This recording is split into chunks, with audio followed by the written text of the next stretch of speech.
Yeah. Excuse me. I'm listening to Die Trying by No. You have an internship for this summer? Yeah. Where are you working?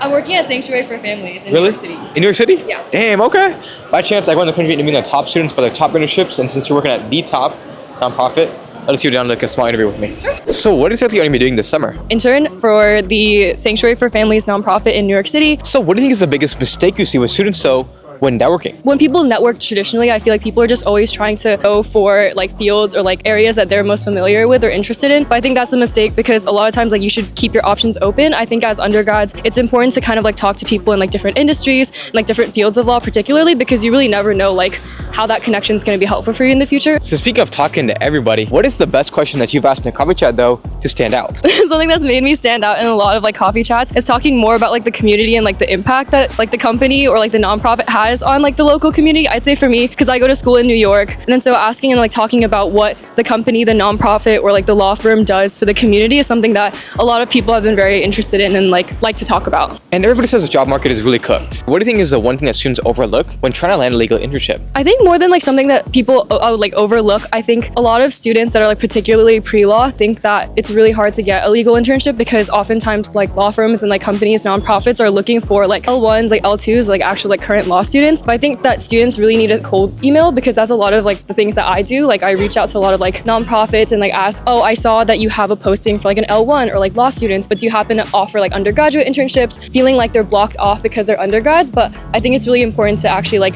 reach out and like kind of also like tap into your networks and see who is offering these undergraduate internships. So what is your biggest cold email cheat code though? Tapping into like a connection that you already had. Like, so for example, I go to Barnard College. So last summer when I worked for a private law firm, I reached out to my then boss saying, hello, I'm Christina and I'm a current Barnard student. Like I noticed that you're an alumna of Barnard College. Like I wanted to reach out to you about, you know, your law firm and about like your company, but also like, you know, talk to you about what life is like post-grad as a Barnard student. And so I think that and like kind of tapping into the connections you already had. So what is the most overrated piece of advice you find online though from career influencers? The kind of like just be yourself type of thing. I think that while it is very important to like present yourself in a manner that like very much reflects like you on like the everyday, like you have to present like the best version of yourself, obviously during like interviews or like coffee chats, because ultimately at the end of the day, like you can only hope that your natural like personality will shine through like throughout like the interview and that like the place that you work for will accept that. So you mentioned interviewing. How do you own your story when interviewing for internships? I want to kind of package myself in a way that like reflects also like my personality, but at the same time also a lot of my experiences. To ace that question, like